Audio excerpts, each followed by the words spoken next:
that's our office where we do the editing, and yeah, it's been a busy week but with lots of rain, so we've managed to get out for a walk in between the sunshine and showers.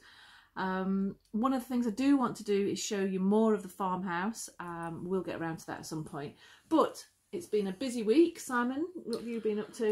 We've been taking out some of the floor in the barn, removing floorboards and joists, and then I managed to hit a nail or a couple of bits of steel whilst doing that with the chainsaw, so then been sharpening that up. And also just keeping an eye on the bees, and if we get time we'll put a little bit about feeding them into the film, but otherwise that'll be coming up later. Good stuff. Enjoy the video. Morning. It's a beautiful day. I was going out to take our little poochers for a walk. The sun is shining at last. So yeah, well, off we go to walk through the woodland, I think, today, Sim?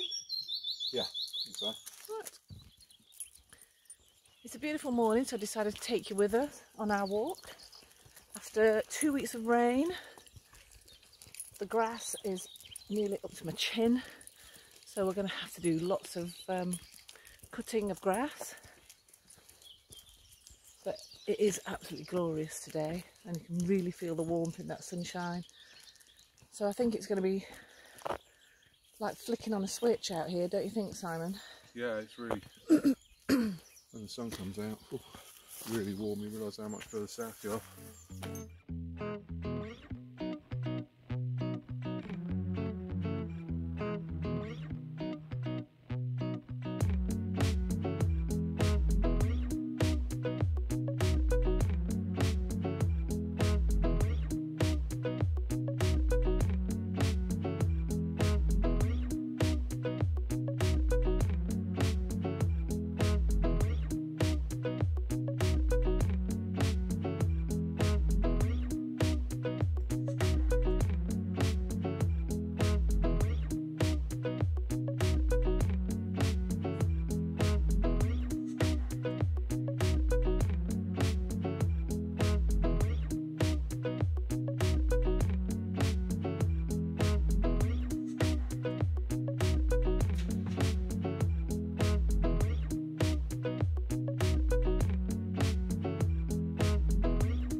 On film. You tired boy? Yeah.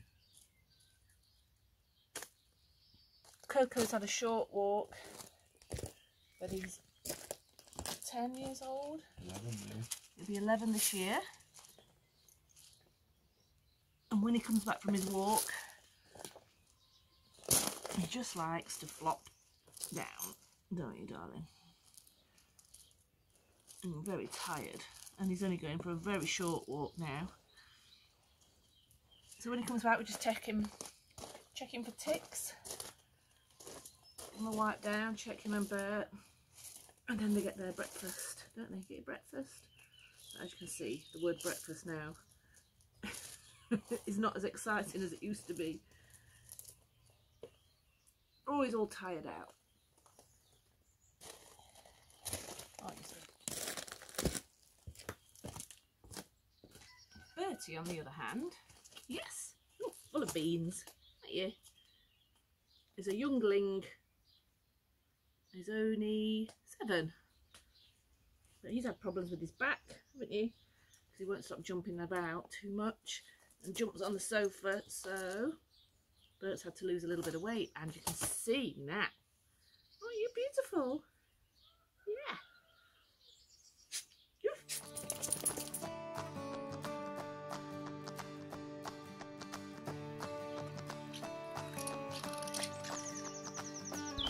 And our Irondale friends, here they are. They're very busy building their nest.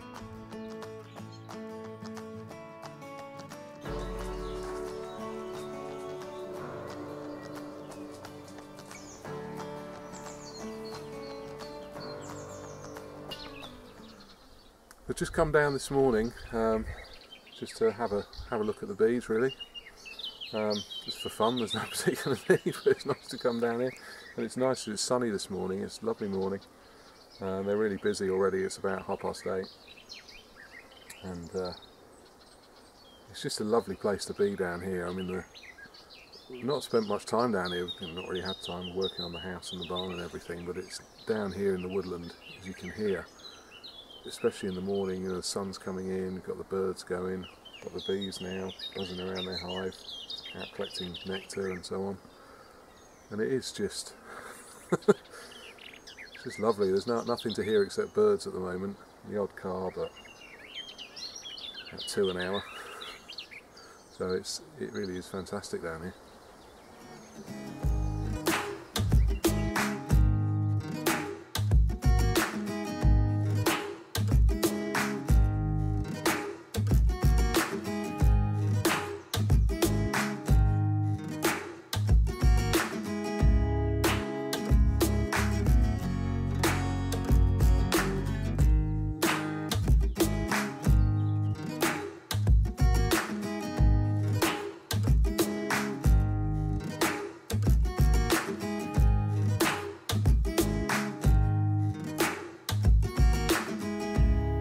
Right, so that's got that first bit just cleared off, the worst of the rubbish piled off over there, and we can pull that down into the trailer and get that off to the tip. Got a little ash sapling growing in the middle of the barn floor, which gives you an idea of the state of the floor. And you can see this first bit here, absolutely rotten. Mostly just junk today, but I have pulled out an old scythe, an old rake, and some big old, I don't know, gouges, chisels, sort of things. You always find something when you're clearing this rubbish. Anyway, I shall. Next job is to saw these out, so I'll get the chainsaw, saw along there, get that bit of floor out. I'm going to take it out to halfway. So yeah, we'll get that lot out next.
So you may have seen that last one. I thought I'd got all the other rest of the floor that I've done so far has been joined with little wooden sort of tongues, loose tongues between the two grooves in the floorboards.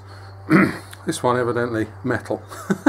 Most of it's absolutely rusted to pieces, and it hasn't really hurt anything, but you may have seen that last one, just a few sparks, once or twice in a few sparks, and after that last board you may have noticed just absolutely blunt. And I can feel that now. There's just no edges on those teeth at all. Absolutely. I mean, I had to blunt a chainsaw in under a second, try and saw a bit of steel bar with it. Anyway, it's not, you know, it's no biggie. I'll sharpen it up now. It takes about 2 minutes, and then I'll be back on, cut that last one. Hopefully not hit any metal, but yeah, I'll get this sharpened now. Won't take a sec. Okay, so I've got the saw in the vise, got my file, and I just use this little guide. I don't know how well you can see it, And it makes it so easy, because it's got a couple of magnets, pops on the, put it this side, pops on the saw, and it just gives you a visual guide of your angle. This just stops your depth going too low, and then as long as you've got the correct size file, it's almost impossible to go wrong, really. I'll probably go wrong now when I said that. So I'll pull the chain round until what I'm looking for is, you've always got in every chain, you've got a link that is like your final link that joins it all together. And it's just, I mean, you can feel especially these are so blunt now, but you can feel where you've been. But if you just use that as a reference guide, right place, put the brake on. Yeah, it's just done some damage to that metal, so it's going to take a few more.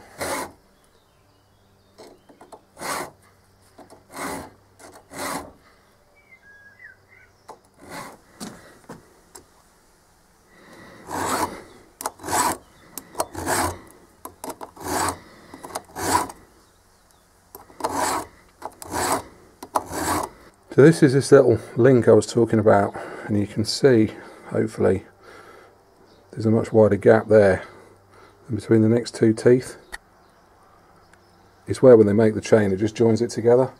And that, I mean, it doesn't matter, you can do it from wherever, but I just find that quite a useful guide. So I've gone all the way around this way, and then it's just a question of same thing coming back the other way.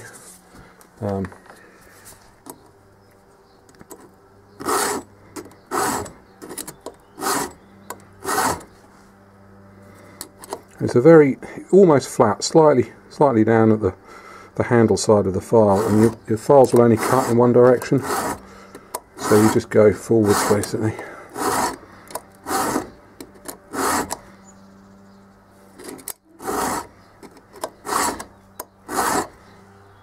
And that's now sharp. So I'll just finish that off, and then I can go and hopefully chop through those last couple of joists. Well, not joists, floorboards. They feel like joists because they're about 3 inches thick. But yeah, I'll go and get that done. Right, I've just got to do this last one. So the bit of metal strip was just there. It's definitely not any there. Obviously going to leave, probably stop the saw about there and just break it off, because hitting the stone and the stone of the wall underneath it will blunt it every bit as effectively as hitting the metal. And I don't really want to spend all day sharpening. So anyway, I'll get that done, and then we can cut these joists out in the middle. We're going to leave that half up, but we'll just cut it there where it's sitting in the middle, and then we can get onto the rest of the floor. You couldn't see any of that.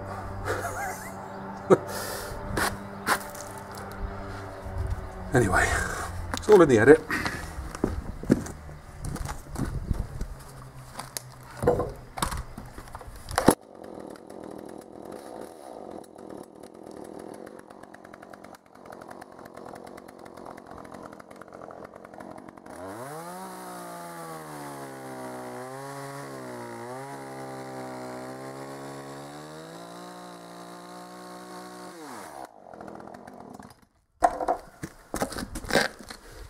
And if you saw the bit I just cut before, the contrast there with a sharp saw, boom, straight through. And also,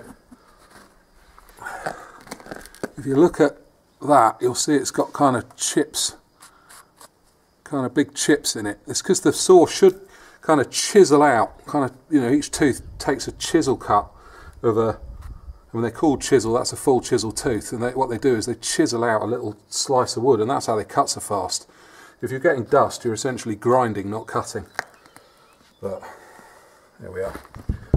Yeah, I think that will go quite easily. Or not.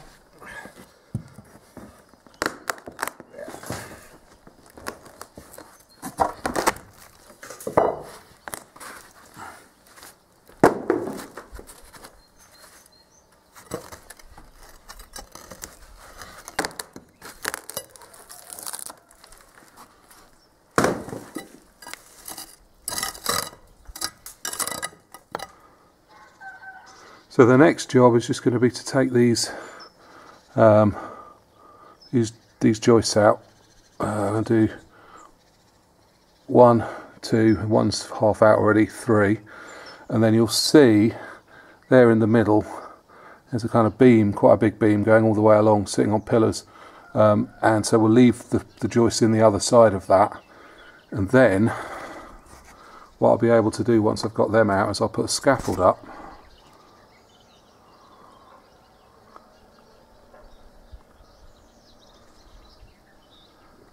And then we'll be able to start getting out that floor, and it's probably not very clear on the camera, but it's got about 3 inches of lime and clay on it. We're going to scrape that off and use that to fill in the floor where we're building up the level of the floor.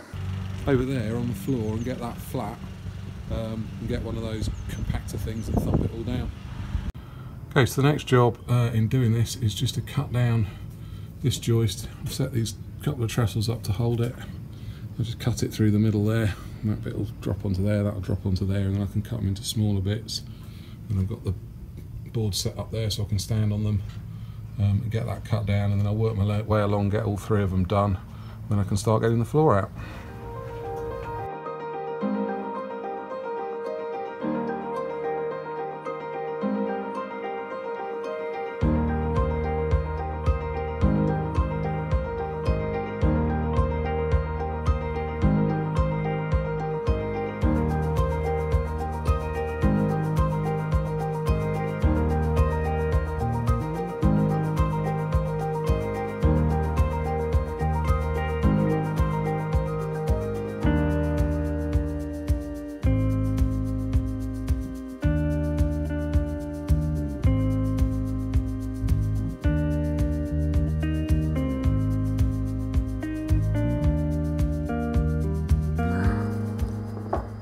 Well, that's one joist out.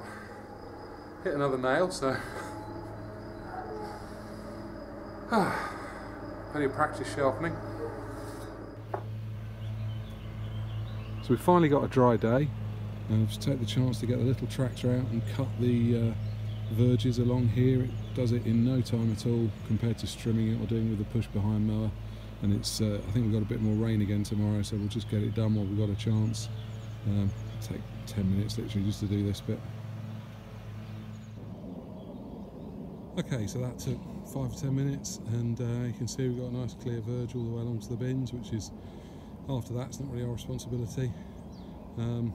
Left a few nettles and that up, there's no need to go any further, and it gets very uneven there, so it's a bit much for the tractor to cope with. And then coming round, it's just a little edge done that side, and I've done the other side. And I'll probably go along with the strimmer. I've got some other strimming to do, get that finished off later. So it's the first sort of actually nice warm day we've had since we got the bees, and you can see their reaction. They're all over the hive, going backwards and forwards, really doing well with foraging, I think now.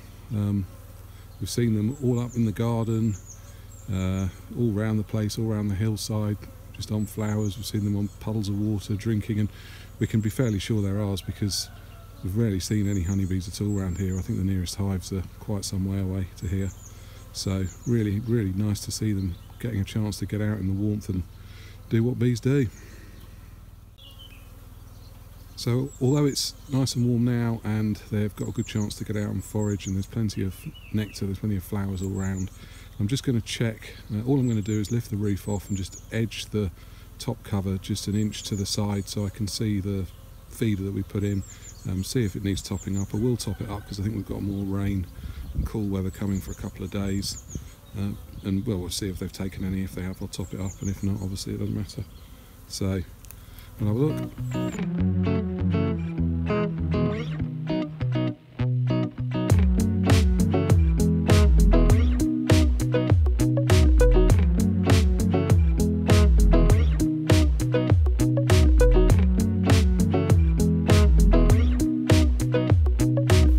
Okay, so that was interesting. I've just took the roof off and slid the top cover across just enough to expose the feeder, and well, they'd emptied it.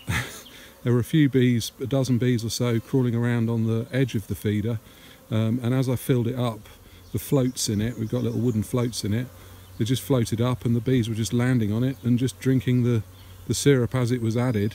And you know, a couple of them, you worried about drowning them, but they seem, you know, they just stay on the float, up they come. and they seem to be absolutely loving it. So, you know, a couple of big drones flew out whilst I was doing it, which was interesting. You can see how much bigger they are. But yeah, it hasn't, you know, it didn't bother them at all, and you can see they're still really busy around the front of the hive.